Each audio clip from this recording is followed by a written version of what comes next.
Ok, hermanos y hermanas, vamos en nuestro manual a la página 31. Nuevamente quiero animar a todos que consiguen el manual, porque va a ser mucho más fácil entender lo que estamos estudiando si lo tienen escrito y lo pueden leer.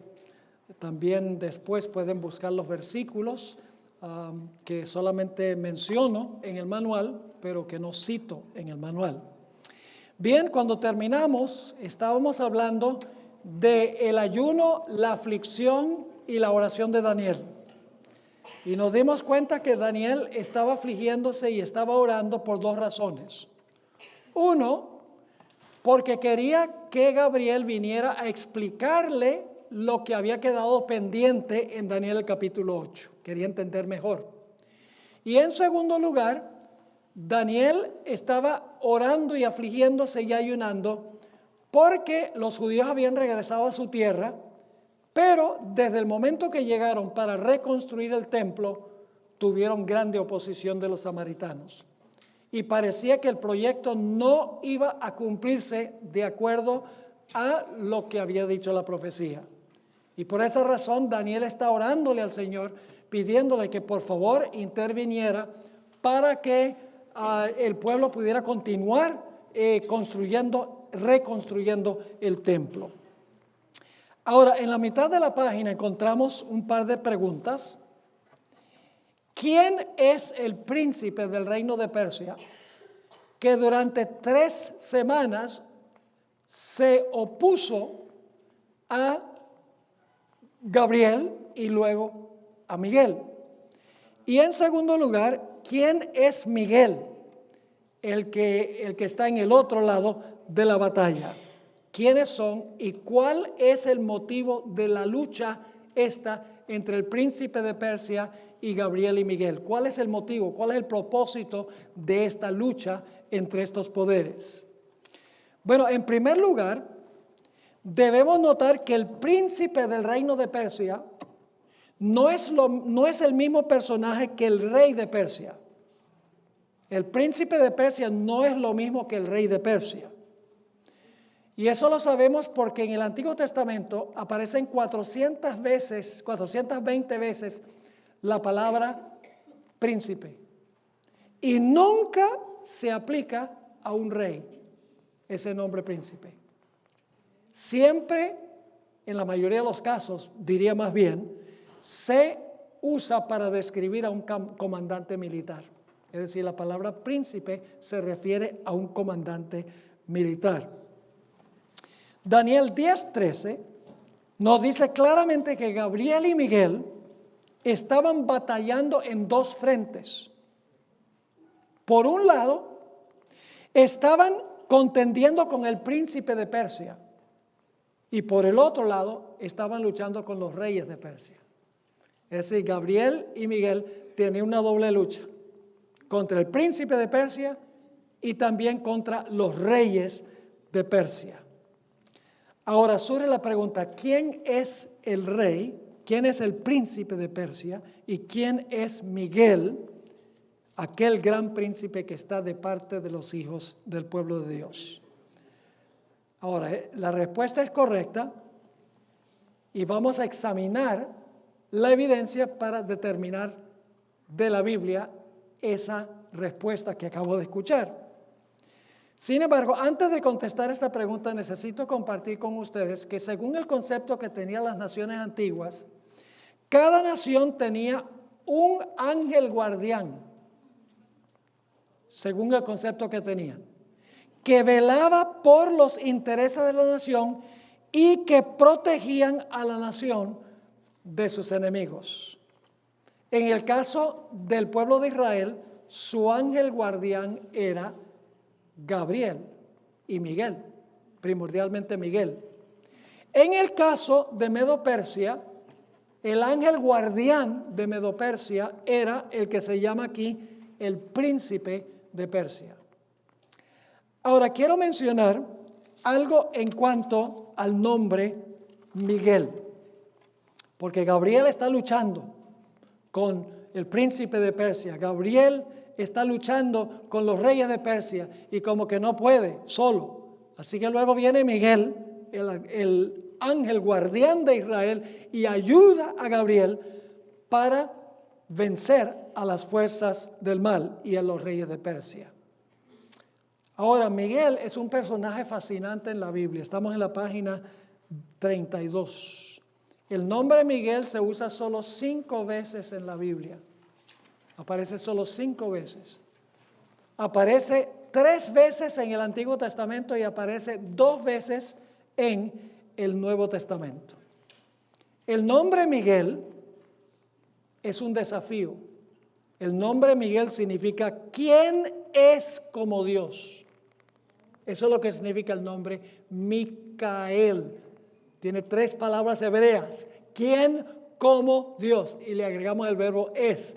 ¿Quién es como Dios? Es un nombre desafiante. Siempre que aparece Miguel, aparece en conflicto con Satanás. Las 5 veces. Y hay otros pasajes a donde no se menciona el nombre Miguel, pero se sabe por las características que está hablando de Miguel, aunque no se usa el nombre específico.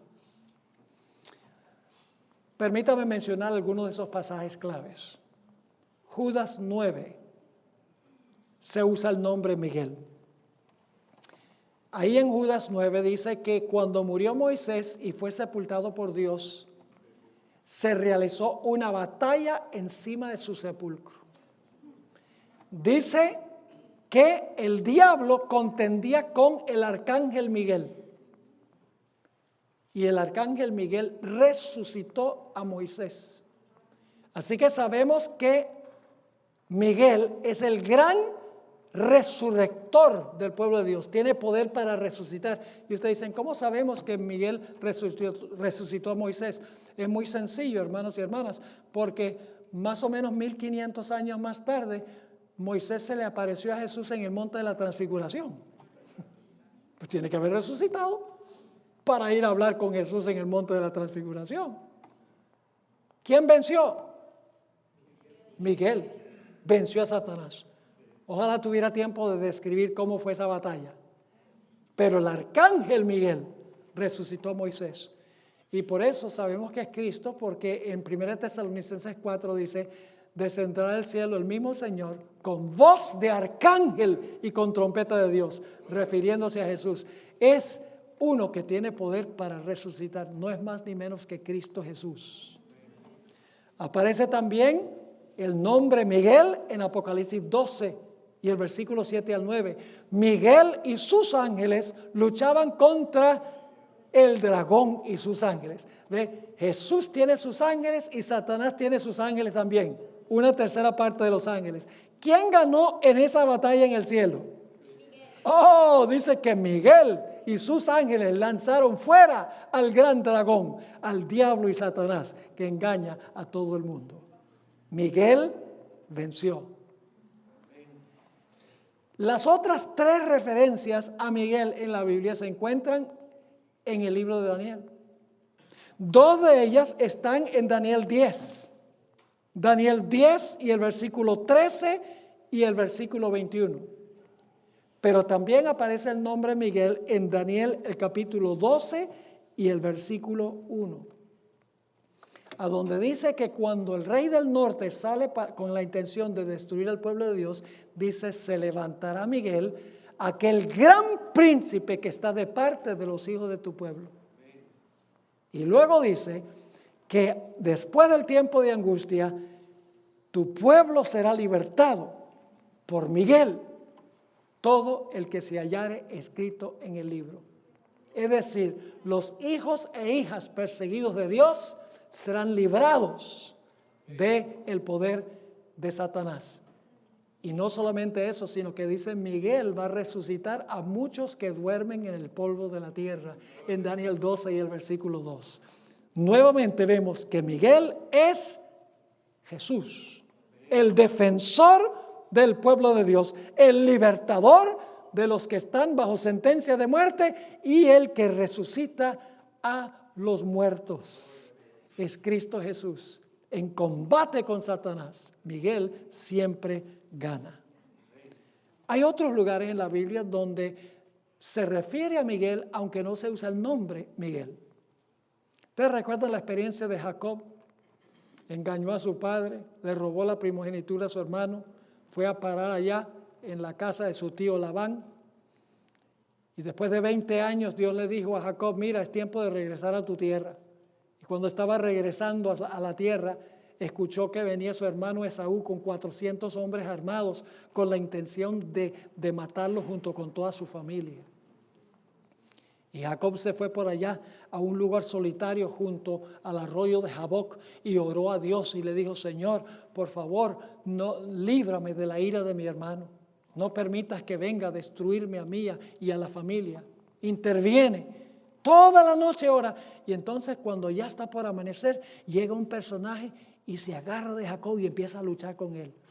Al principio Jacob piensa que este personaje es un enemigo, tal vez Esaú o alguien que viene a matarlo. Y empieza a luchar y lucha durante un periodo de tiempo. Y pronto se da cuenta de que este no es un personaje común y corriente, porque el personaje le toca la coyuntura del muslo y queda descoyuntado con solo tocarlo. Y él sabe ahora que él está luchando con el ángel de Jehová. Y por lo tanto ahora Jacob se aferra de este personaje y dice, no te suelto hasta que no me bendigas. Y para hacer una larga historia corta, dice que allí el personaje bendijo a Jacob y le cambió el nombre. Le dijo, tu nombre no será llamado más Jacob, que significa suplantador. Tu nombre será llamado Israel, que significa príncipe de Dios, porque has luchado con Dios y con los hombres y has prevalecido. ¿Quién era ese personaje con quien luchó Jacob? Era Jesús. Y ustedes dicen, ¿cómo sabemos eso? Porque Jacob le puso un nombre a ese lugar donde tuvo esa lucha. Le puso el nombre Peniel. El nombre Peniel se compone de dos palabras hebreas. Pen, que significa rostro, y el, Dios, significa rostro de Dios.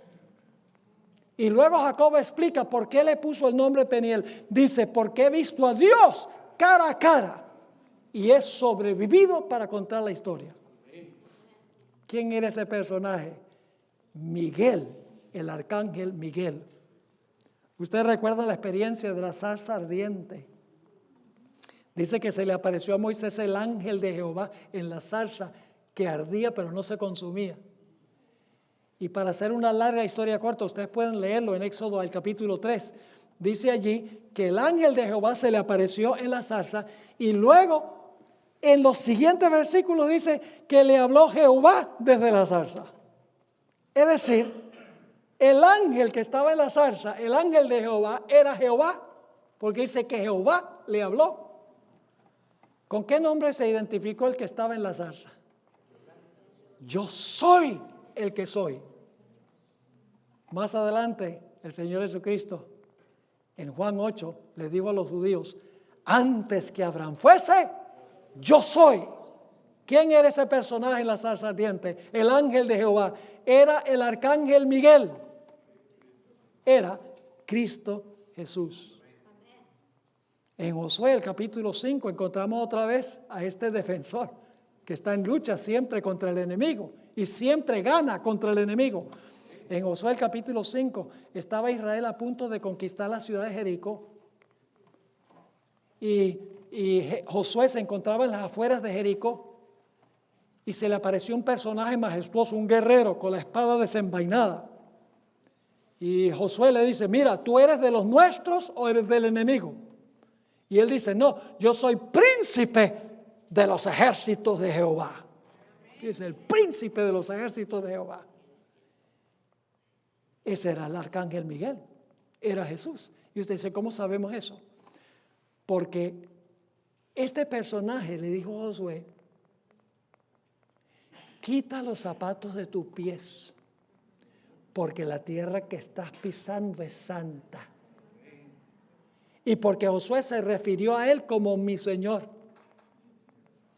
Es decir, este personaje no era más ni menos que el ángel de Jehová, era Jesús. Y además dice allí que Josué le adoró. Ahora voy a pasar por alto los otros dos ejemplos. Ustedes los pueden leer en el manual. Daniel 8:11 se refiere al príncipe del ejército de Jehová. El mismo nombre se aplica a Cristo Jesús, quien intercede en el santuario celestial.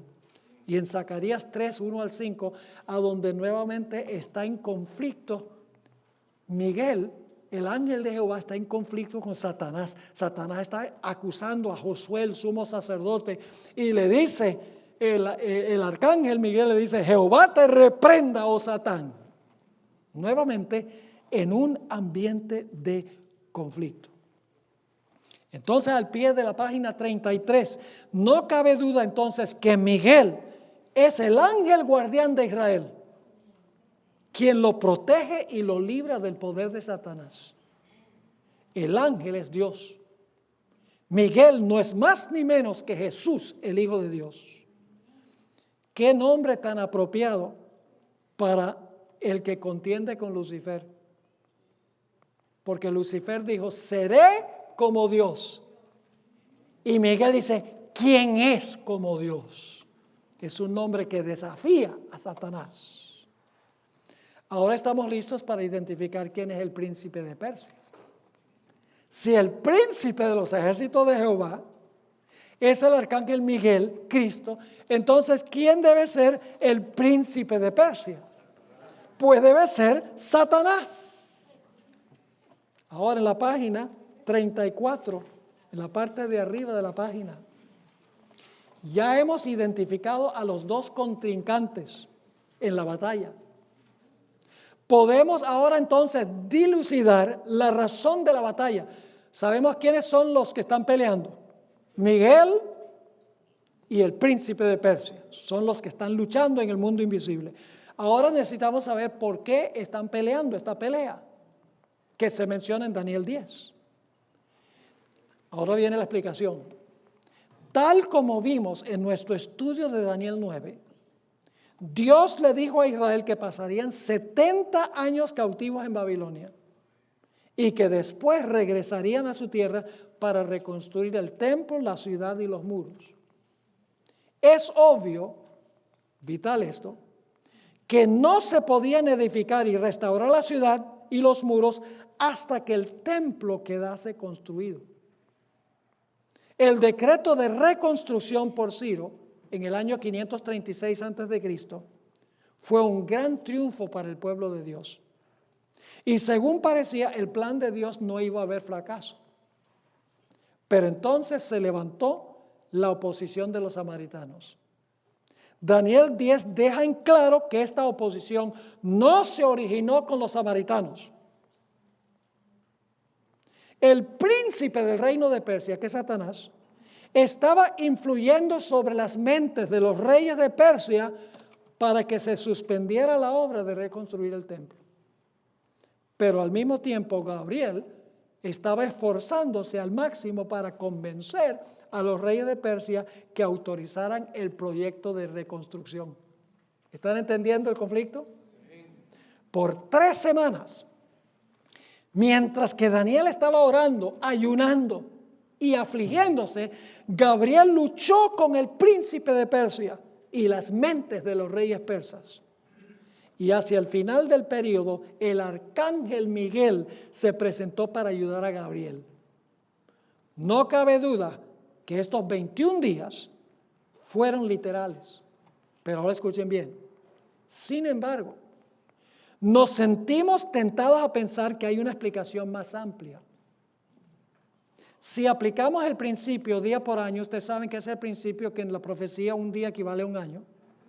Si aplicamos el principio año por día, los 21 días serían 21 ¿qué? Años. Ahora fíjense qué interesante esto. Ciro dio su decreto en el año 536 y el templo se terminó en el año 515. ¿Cuántos años entre el 536 y el 515? 21 años.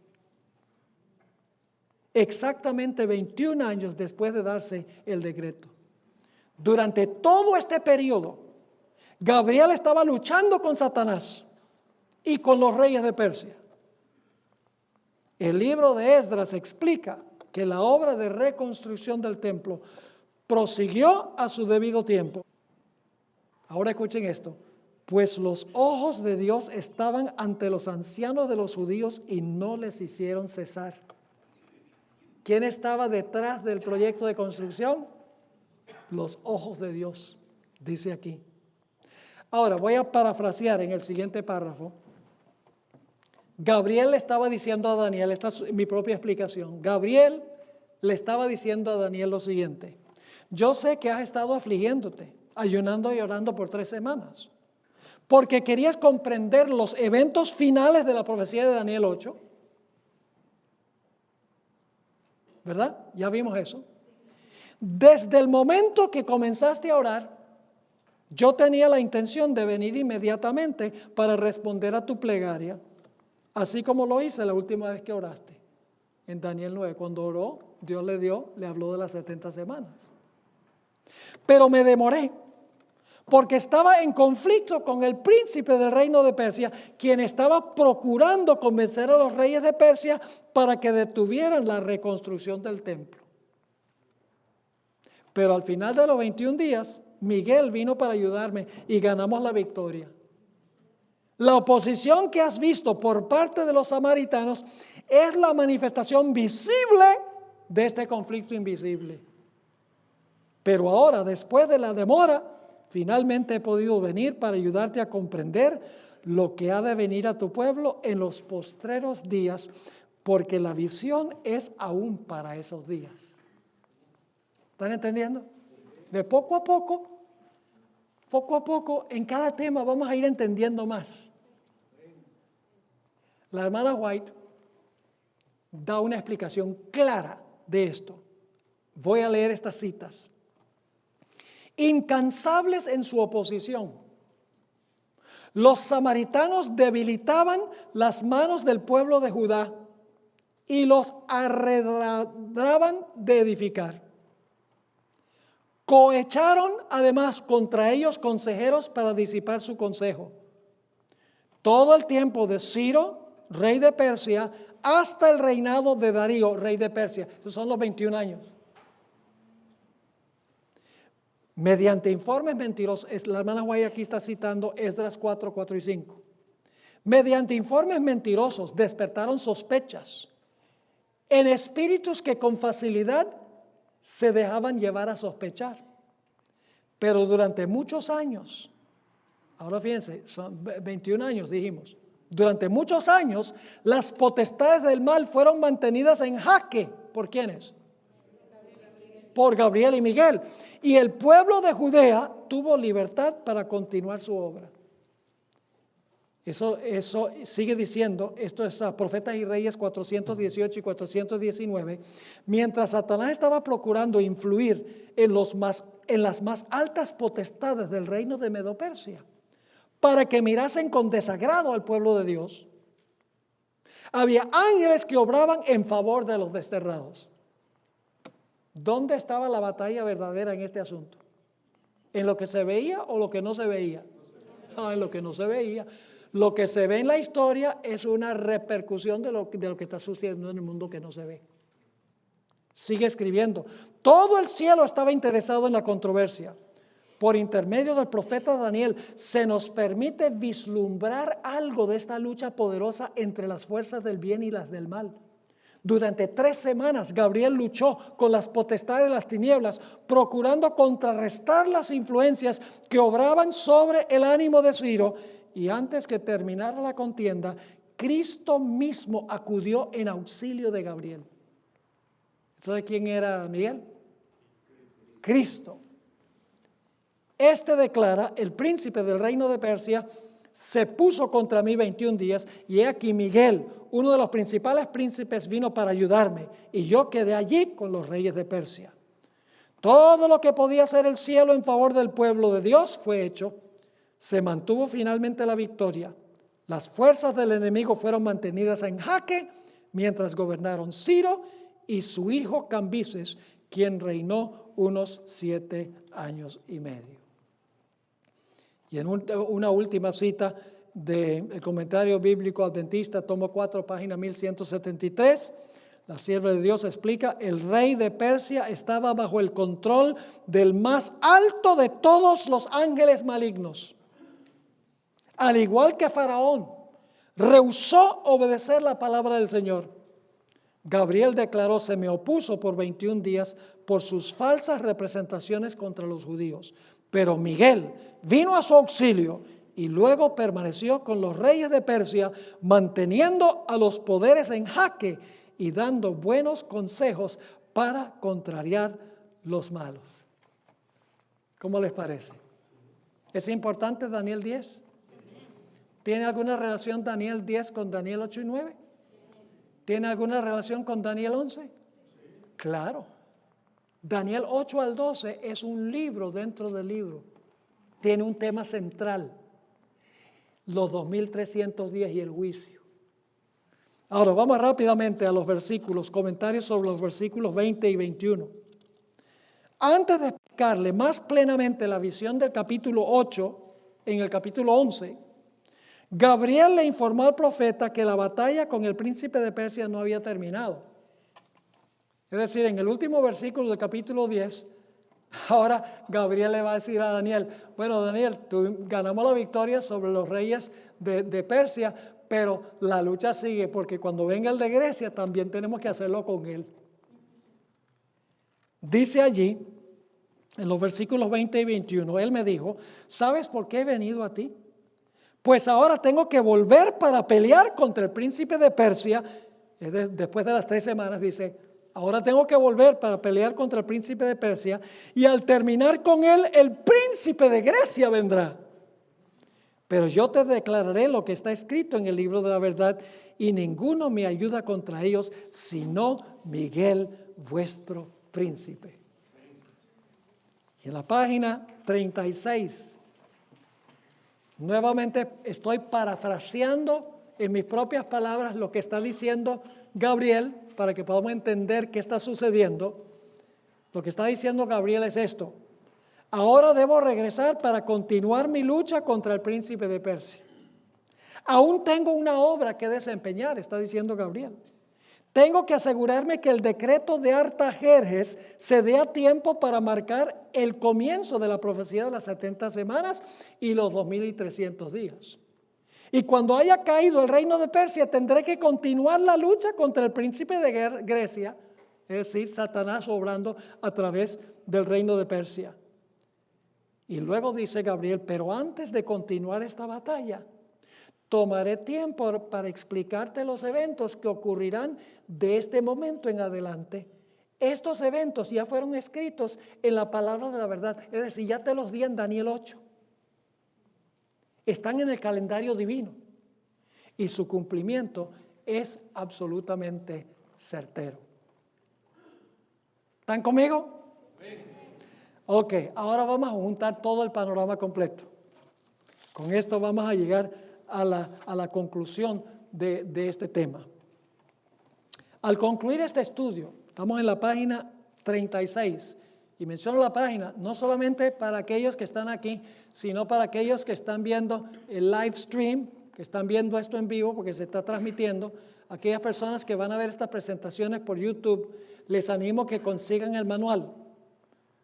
Porque el manual, si ustedes leen el manual con calma, va a ser mucho más comprensible que lo que hemos entendido aquí. Yo espero que hayan entendido hasta ahora lo que hemos estudiado. Pero si tienen el manual, buscan los versículos, leen las citas y complementan lo que está allí, el entendimiento va a ser completo y total. Así que estamos ahora en la página 36 del manual. Al concluir este estudio, veamos cómo encajan y compaginan las profecías de Daniel 8, 9, 10 y 11. Vamos a ver cómo se relacionan. Comenzaremos con el capítulo 8 y demostraremos cómo cada capítulo subsiguiente amplía y explica el contenido de ese capítulo inicial. Vamos a empezar con Daniel 8. La visión, que es el chazón, recuerden, el chazón es toda la visión completa. El chazón del capítulo 8 abarca los siguientes eventos: Persia, Grecia, Roma pagana, Roma papal y la purificación del santuario en 1844. Hasta ahí llega Daniel 8. La secuencia de Daniel 8 nos lleva tan solo hasta el punto de la terminación de los 2300 días. Solo nos lleva hasta 1844, cuando comenzó el juicio investigador en el cielo. Pero el capítulo no dice prácticamente nada en cuanto a los eventos que iban a ocurrir después de 1844, incluyendo el momento en que va a terminar el juicio. O sea, Daniel 8:14 nos da la fecha para el comienzo del juicio. Pero Daniel 8 no habla nada de la terminación del juicio, ni lo que va a pasar entre cuando comienza el juicio y cuando termina el juicio. Daniel 8 no hay nada de eso. Cuando Gabriel le explicó la visión a Daniel, solo hizo una breve explicación en cuanto a los eventos que transcurrirían al concluir los 2300 días. Dijo muy poco en cuanto a lo que iba a pasar después de 1844.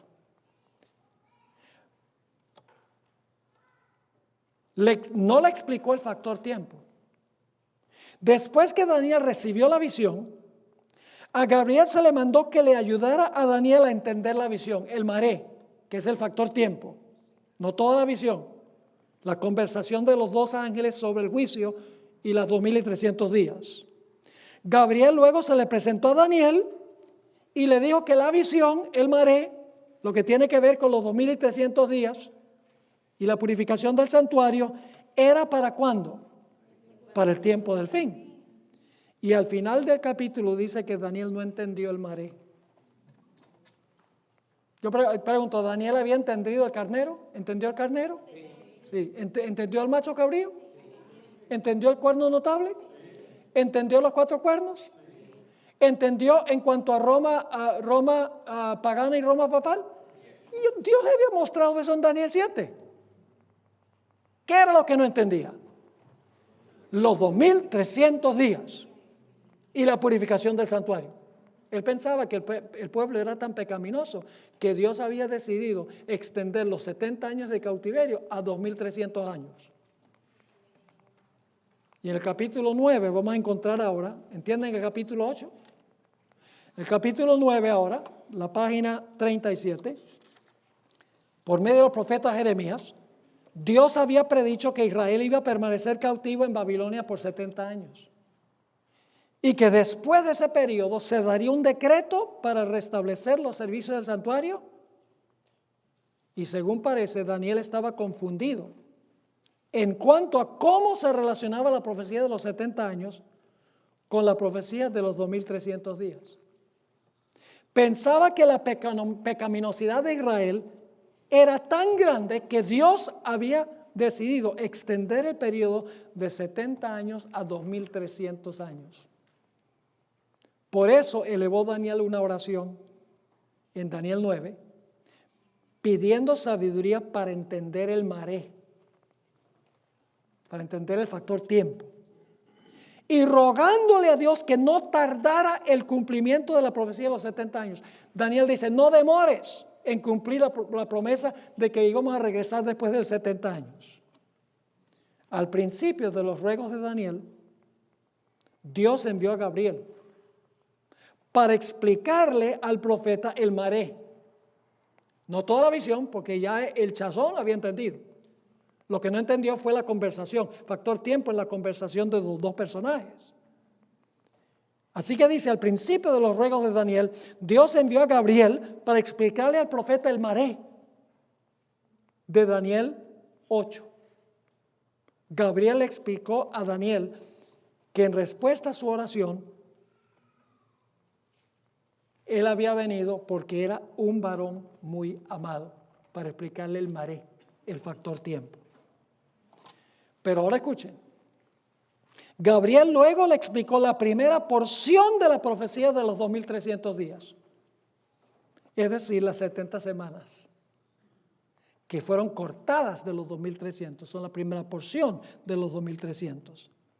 En su explicación, Gabriel explicó que la porción de los 2300 días que se aplicaba especialmente al pueblo y a la ciudad de Daniel se iban a cumplir con el pueblo literal de Daniel. Significativamente en Daniel 9 no hay referencia al tiempo del fin. No se usa la expresión tiempo del fin. Se usa en Daniel 8, se usa en Daniel 10, se usa en Daniel 11, no se usa en Daniel, el capítulo 9, en relación con las 70 semanas, porque las 70 semanas no se iban a cumplir en el tiempo del fin, sino que se iban a cumplir con el pueblo literal de Daniel cuando Cristo vino a esta tierra. Ahora, también es digno de notar que las 70 semanas comienzan durante el reino de Persia. Esto es importante. Y terminan durante el periodo del Imperio Romano. ¿De acuerdo?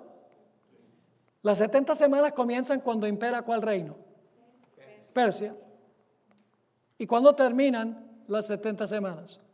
¿Qué imperio está gobernando cuando terminan las 70 semanas? El Imperio Romano. De modo que las 70 semanas comienzan durante el periodo del primer reino, que se menciona en Daniel 8, pero tan solo alcanzan hasta el periodo del Imperio Romano. Daniel 9 no menciona ningún evento posterior al Imperio Romano. Y por lo tanto esperaríamos que Gabriel regresara en algún momento para explicar los eventos que iban a ocurrir después de la caída de dicho imperio. ¿Sí están conmigo o no? Si Daniel 9 termina con el Imperio Romano, ¿acaso no hay nada más después del Imperio Romano? Entonces, esperaríamos que Gabriel iba a regresar más adelante para decirle, mire, ahora vine a completar la explicación. Lógicamente que sí. Vamos a Daniel 10. ¿Ve que estas cosas son complejas? No es cuestión, bueno, vamos entonces a leer, y entonces lo que hacemos es leer así rapidito y no entendemos ni papa. No. Hermanos y hermanas, hubo un tiempo en que los adventistas eran el pueblo del libro. Ahora somos el pueblo del televisor. Esto exige materia gris. Exige pensar, reflexionar, examinar, investigar, escudriñar. Nosotros tenemos que hacer esto. Porque lo que hace la televisión es crear un montón de gente superficial. Porque todo lo tienen masticadito en la pantalla. No exige ningún esfuerzo. Claro, eso no se aplica a nadie de los que están aquí. Vamos a Daniel 10. Ya hemos visto Daniel 8 y 9, ¿verdad? Daniel 10. Daniel 10 comienza diciéndonos que Daniel entendió la visión. ¿Entendió el maré, Daniel? Al factor tiempo, dice, yo ahora entiendo que las 70 semanas son la primera parte y que los 2300 días eso se cumplen en el futuro. Mucho tiempo después de Israel. Ahora lo entiendo. Pero ahora escuchen, pero Daniel quería luz adicional, porque había muchas cosas que no se habían explicado. Así que le oró a Dios, como había hecho originalmente en el capítulo 9, para que Dios le explicara las 70 semanas. En respuesta a la oración de Daniel, al mismo comienzo de sus ruegos, Gabriel regresó para darle entendimiento al profeta. El mismo Gabriel, que en el Daniel 8 y 9 le explicó, ahora dice, ahora voy a terminar lo que comencé. La luz que le impartió Gabriel a Daniel incluyó la totalidad de la visión, porque comenzó otra vez con Persia, como en Daniel 8. Pero se enfoca particularmente en los eventos de ¿cuándo? De los postreros días, que no había explicado en el capítulo 8. Le están llegando a entender un poco mejor ahora, ¿verdad? Ahora, ¿qué tal de Daniel 11? ¿Será que Daniel 11 también está relacionado con todo esto? Yo pregunto, ¿Daniel 9 está conectado con Daniel 8? Sí, porque Daniel 9 nos da la fecha cuando comienza los 2300 días de Daniel 8. ¿Está conectado Daniel 10 con Daniel 9 y Daniel 8? Sí, porque en Daniel 10, Daniel está, yo quiero saber más sobre lo que se me mostró en Daniel 8. Daniel 11 está conectado con Daniel 10, Daniel 9 y Daniel 8. Vamos a Daniel 11 rapidito. ¿Con qué reino empieza Daniel 11? Con Persia. ¿Con qué reino empezó Daniel 8? Con Persia. Yo pregunto, Daniel 11 y Daniel 8, ¿empiezan en el mismo lugar? Sí. O sea, ¿qué está haciendo Gabriel en Daniel 11? Está regresando y dice, ahora yo voy a empezar donde empecé en Daniel 8, pero en vez de parar con el juicio, yo te voy a llevar hasta el final. Empieza con Persia, continúa con Grecia, el primer rey de Grecia. Los 4 reinos en que se divide el imperio griego cuando Alejandro Magno muere. Luego Daniel 11 sigue describiendo el imperio romano que quebranta al príncipe del pacto. Luego en los versículos 31 al 39, Daniel 11 describe cómo el rey del sur, que es el ateísmo, se acornea contra el rey del norte y le da la herida mortal. Ya nos ha llevado hasta el tiempo del fin. Dice, en el tiempo del fin, el rey del sur se levantará contra el rey del norte y el tiempo del fin comienza ¿en qué fecha? 1798. En esa fecha, el Papa fue llevado cautivo a Francia y el poder civil le retiró su poder. ¿Vamos bien? Pero ahora escuchen. El siguiente párrafo.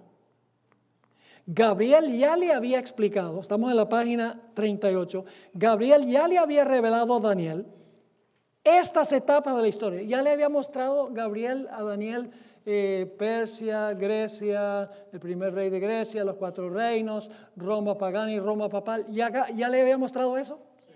En Daniel 7 y Daniel 8, ¿cómo no? Pero en Daniel 11, Gabriel explicó eventos que nos llevan mucho más allá de los años 1798 y 1844.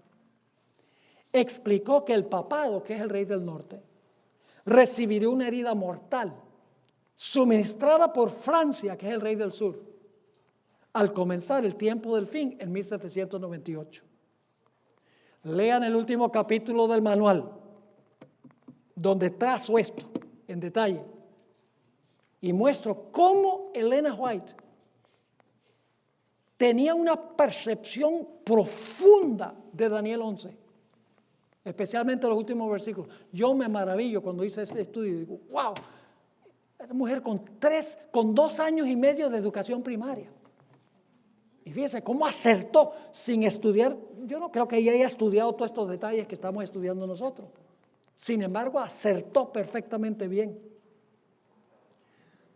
Ahora dice, luego explicó que el papado se le sanaría la herida. Dice que el rey del norte luego se iba a levantar contra el rey del sur y lo iba a vencer, iba a conquistar el mundo. Es decir, la herida de muerte sería ¿qué? Sanada. Eso está en Daniel 11. Y hay por ahí algunos que están diciendo que el rey del sur son los musulmanes. Cuidado con esas interpretaciones. Así que dice, su herida se sanaría y va a dominar todo el mundo. Dice, Daniel 11, los últimos versículos, dice que va a dominar el mundo. Hasta el punto de querer salir y exterminar al pueblo de Dios. Lo dice el versículo 44. Y cuando se proclama un decreto de muerte, Apocalipsis habla de un decreto de muerte contra el pueblo de Dios. Cuando se da el decreto de muerte, dice que entonces se levanta Miguel. Daniel 12:1. ¿Por qué se levanta Miguel? Vamos a encontrar que el levantar de Miguel significa el momento cuando se cierra la puerta de la gracia. Todos los casos están decididos. El juicio investigador concluyó. Se levanta Miguel, empieza a reinar, porque su reino está completo. Esto lo vamos a estudiar. Y después que el Señor Jesucristo reciba el reino en el cielo, el pueblo todavía está en la tierra, tiene que pasar por el tiempo de angustia, pero Jesús ha recibido el reino del Padre en el cielo. Pues todos los casos de su pueblo se han examinado y se ha demostrado quiénes son súbditos de su reino está completo. La boda entre Cristo y su pueblo se realizó. Y entonces ahora viene el tiempo de angustia cual nunca se ha visto jamás, pero Miguel se levantó para defender a su pueblo. Y dice que al final del tiempo de angustia, Miguel libertará a su pueblo de la muerte segura. Y luego viene la resurrección especial donde dice, muchos de los que duermen en el polvo de la tierra serán despertados. Y entonces luego dice que el pueblo de Dios brillará como las estrellas a perpetua eternidad. ¿Tiene alguna relación Daniel 11 con Daniel 10, Daniel 9 y Daniel 8? Yo pregunto, ¿estos capítulos tienen un tema central? Sí. Un tema central, los 2300 días, el juicio y los eventos finales. Eventos que no se podían entender en los días de Daniel ni se podían proclamar, porque ese tiempo no había llegado todavía. Martín Lutero identificó al papado como el anticristo, pero en el tiempo de Lutero todavía no había una imagen de la bestia. Todavía no se imponía la marca de la bestia. Eso es para el fin. Por eso en los tiempos de Lutero nadie entendía la imagen de la bestia y la marca de la bestia. ¿Qué es eso? La bestia sí, Lutero dijo, la bestia es el papado. El hombre pecado es el papado, lo identificó claramente, porque eso se había cumplido. Pero la imagen y la marca, eso es para el futuro. El libro de Apocalipsis explica, amplía lo que está en Daniel. Vamos al último pedacito aquí. Literal y espiritual. Muy importante esto para lo que vamos a estudiar en nuestros temas de mañana. Les aseguro que mañana los temas van a ser más cortos. Si llegan a tiempo, vamos a salir de aquí a las 9 aproximadamente.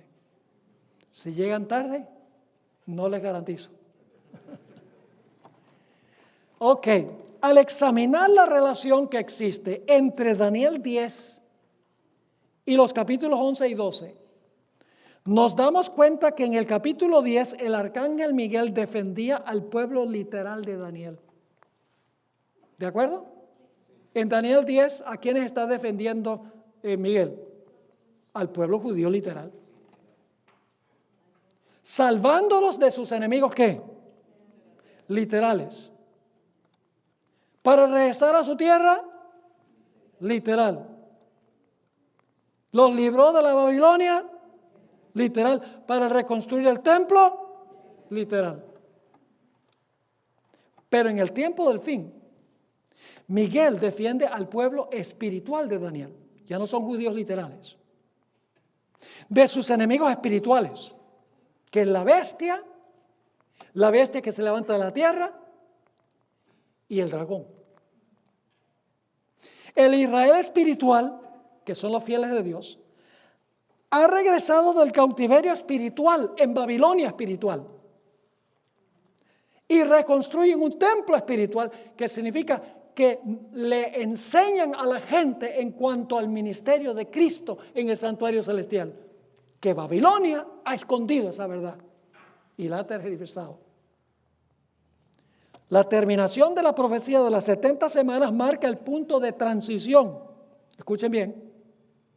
La terminación de la profecía de las 70 semanas marca el punto de transición del Israel literal al Israel espiritual. Cuando las 70 semanas terminan, Dios dice, se terminó el plan para el pueblo judío literal, ahora va para el Israel espiritual. ¿De acuerdo?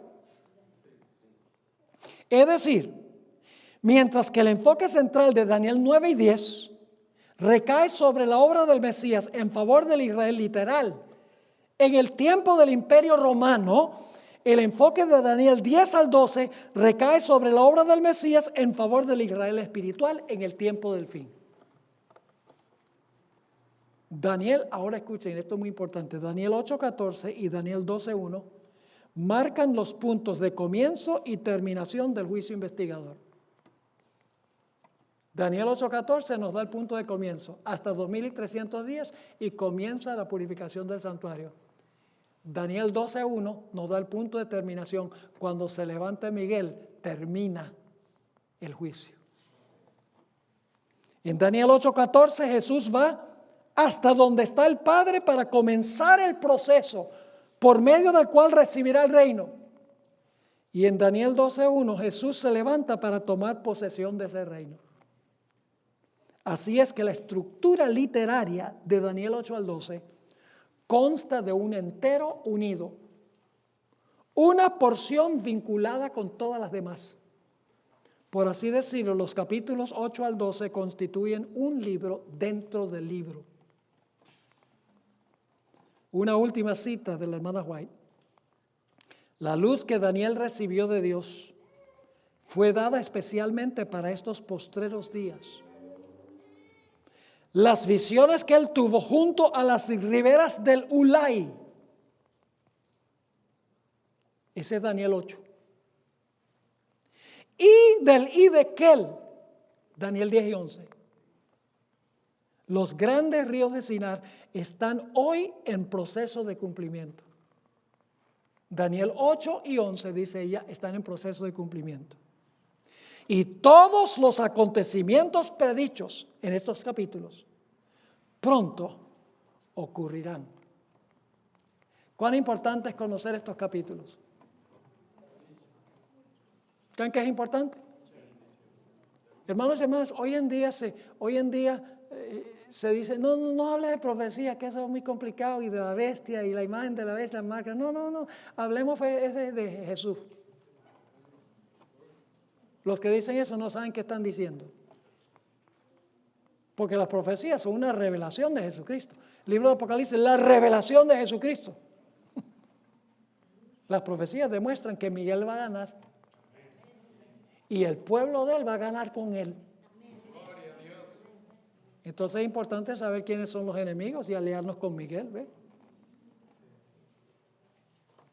Nos es menester estudiar y comprender estos capítulos tan importantes.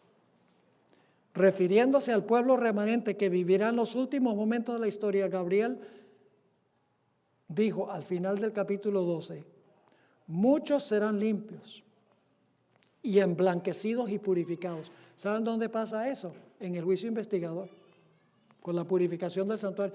Cuando purifica el santuario, purifica la vida de los que se reúnen alrededor del santuario. Ese será nuestro último tema en esta serie. ¿Qué debemos hacer nosotros mientras Jesús está purificando el santuario? Nosotros tenemos una obra que hacer. Refiriéndose al pueblo remanente que vivirá en los últimos momentos de la historia, Gabriel prometió, muchos serán limpios y emblanquecidos y purificados. Los impíos procederán impíamente y ninguno de los impíos entenderá, pero los entendidos comprenderán. Así que si nosotros vamos a estar entre los entendidos, tendremos que comprender estas cosas. ¿Acaso no ha llegado el tiempo que el pueblo remanente de Dios entienda estas cosas? La respuesta es sí. No se pierdan los dos temas de mañana. Ay, si se los pierden, no van a estar entre los entendidos. Los dos temas mañana son el ángel con voz de león. Vamos a entrar a Apocalipsis 10. Ya estamos listos para eso. Te dice, ¿por qué estudiamos 4 temas sobre Daniel, pastor? Porque es que si ustedes no entienden lo que hemos estudiado, no van a entender Apocalipsis 10. Mañana el primer tema es el ángel con voz de león. Y el segundo tema es descifrando el misterio de los 7 truenos. Así que no se pierdan el próximo emocionante episodio. Oremos. Padre, gracias te damos por las grandes cosas de tu palabra. Nos demuestran que tú eres un Dios completamente sabio. Un Dios que conoce el fin desde el principio. Queremos ser tu pueblo, Señor. Queremos estar entre los entendidos. Ayúdanos, Señor, a amar tu palabra, a escudriñarla, a investigarla, a estudiarla, para que transforme nuestra vida. Bendícenos, Señor, al regresar a nuestros hogares. Te lo imploramos en el precioso nombre de Jesús. Amén.